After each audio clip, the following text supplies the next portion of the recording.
আসসালামু আলাইকুম এভরিওয়ান। আমার এই শখের ছাদ বাগান থেকে মিলবে টাটকা সবজি। এত সবজি মাশাআল্লাহ আসবে আমি ভাবতেও পারি নাই। তো এখনই মাত্র প্রাথমিক অবস্থা, আলহামদুলিল্লাহ প্রচুর পরিমাণ সবজি কিন্তু আসছে। সময় যত যাবে তত কিন্তু সবজি আরও বাড়তে থাকবে। তো এইটা দেখে সবাই আসলে অবাক যে এত সবজি কীভাবে উৎপাদিত হচ্ছে আল্লাহর রহমতে। তো আমার আজকে ভিডিওটি করার উদ্দেশ্য হলো আপনাদেরকে একটু অনুপ্রাণিত করা যে ছোট্ট জায়গা থাকলেও আপনি কিভাবে এরকম ছোটোখাটোভাবে একটা সবজি বাগান করতে পারেন, যেটা থেকে আপনি সবজি যা পাবেন সেটা দিয়ে আপনি কিভাবে আপনার ঘরের সবজির চাহিদা মেটাতে পারবেন। এবং সেটাই আপনাদেরকে ইনশাল্লাহ দেখাবো যে অল্প জায়গায় সবজি চাষ করে ঘরে সবজির চাহিদা পূরণ করা যায়। তো আমি শুরুতে আপনাদেরকে যে গাছটি দেখাচ্ছি, দেখেন এটা হচ্ছে মরিচ গাছ। মাশাল্লাহ আমার এই মরিচ গাছটার মধ্যে কিন্তু অনেক মরিচ ধরছে। আর আমি এটা মূলত যে বস্তার মধ্যে মাটি দিয়ে এই গাছটা রোপণ করছি। এই যে দেখেন নিচে অনেকগুলি শাখা প্রশাখা কিন্তু বের হচ্ছে এবং মাশাআল্লাহ যেগুলি হচ্ছে ফুল, তারপরে এই যে মরিচ ধরে আছে। দেখা গেছে এই একটা গাছের যে পরিমাণ মরিচ ধরবে, আশা করি এটা দিয়ে আমার ঘরের মরিচের কাঁচা মরিচের যে চাহিদা সেটা ইনশাল্লাহ পূরণ করতে পারবো আল্লাহর রহমতে। কারণ গাছটা অল্প কিছুদিন হয়েছে মাত্র বয়স, এখনই মাশাআল্লাহ গাছটার অবস্থা দেখেন। দিন দিন এটা কিন্তু ফলন আরও বাড়বে এবং প্রত্যেকটা ঢালে প্রচুর পরিমাণ দেখেন এরকম ফুল করে আছে।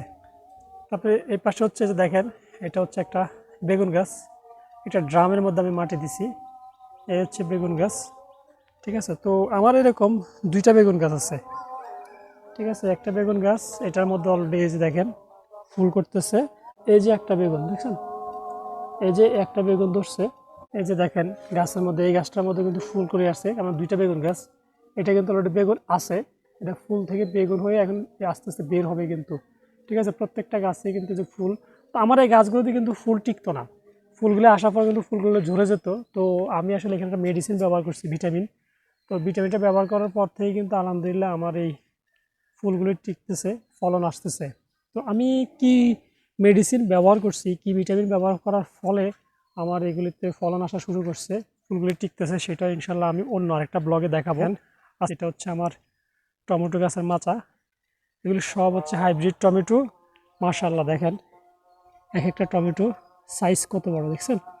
আশা করি এগুলি যখন আরও পুষ্ট হবে, পাকবে, তখন হয়তো 6-7টা বেগুন টমেটো কিন্তু 1 কেজি হয়ে যাবে, ঠিক আছে। এই যে দেখেন এই যে এক একটা বেগুন কত বড় বড়, প্রত্যেকটা গাছেই কিন্তু এরকম বেগুন ধরে আছে। এই যে বেগুন, তারপরে প্রচুর পরিমাণ ফুল করছে এই ফুল, এবং প্রত্যেকটা ফুল থেকে কিন্তু ইনশাল্লাহ আমি ফলন পাবো। আর এগুলো যেহেতু হাইব্রিড গাছ, এগুলো প্রচুর ছড়ায়, এই জন্য আমি এগুলো মাছা সিস্টেম করে দিছি, ঠিক আছে।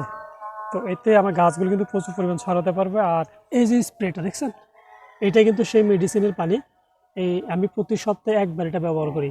তো ইনশাআল্লাহ আমি আপনাদেরকে পরবর্তী ব্লগেই দেখাবো আমি কিভাবে স্প্রেগুলি ব্যবহার করি, কি মেডিসিন ব্যবহার করি এবং কি সার এখানে প্রয়োগ করি। কারণ আমি সারও দিই, কিছুদিন পর পরে কিন্তু আমি সার দিই।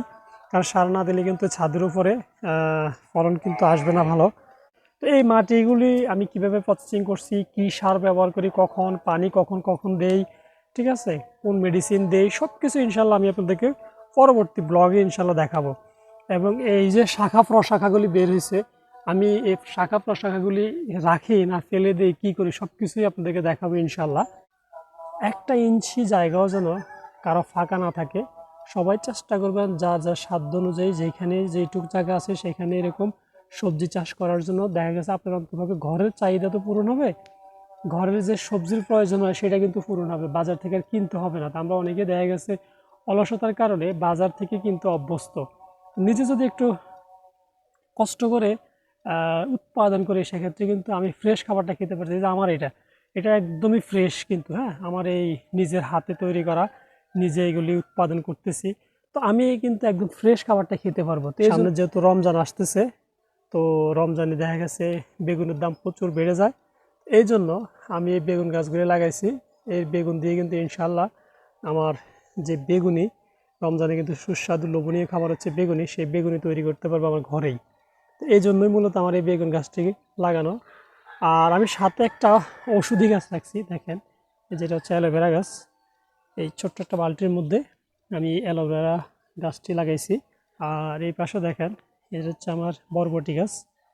তো এই বরবটি গাছগুলি আশা করি ইনশাল্লাহ আস্তে আস্তে বড় হচ্ছে, খুব শীঘ্রই এগুলি তো আশা করি ফলন আসবেন। যদি আপনারা হাইব্রিডের টমেটো গাছ করেন তাহলে অবশ্যই এভাবে মাচা দিবেন। দেখা গেছে আমার এখানে মাত্র 6টা গাছ, ঠিক আছে। তো 6টা গাছে আমি যতটুকু জানি যে এক একটা হাইব্রিড টমেটো গাছে যদি 20 কেজি করে ফলনও আসে, সেক্ষেত্রে আমার 6টা হাইব্রিড গাছ থেকে 120 কেজি ফলন আসবে, মানে প্রায় 3 মণের মতো।